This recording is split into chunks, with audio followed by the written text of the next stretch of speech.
La filosofía como una cultura mental, como una serie de estrategias que uno puede utilizar en su inteligencia de la vida a nivel mental, ¿no?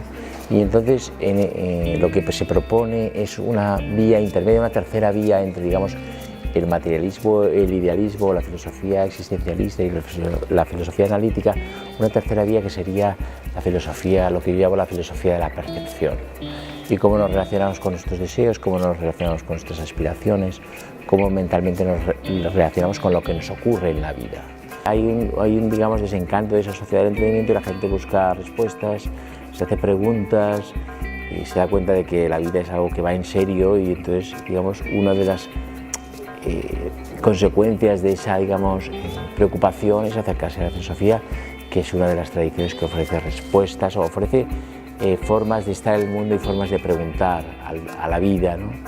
Que es estar aquí viviendo y cuál va a ser nuestro destino final. Sin los lectores o la gente interesada en la filosofía, pues nuestro trabajo no tendría ningún sentido. Y bueno, para mí es una gran satisfacción que esta iniciativa pues venga de Valencia y venga además de gente que son amigos y que son compañeros en esta travesía.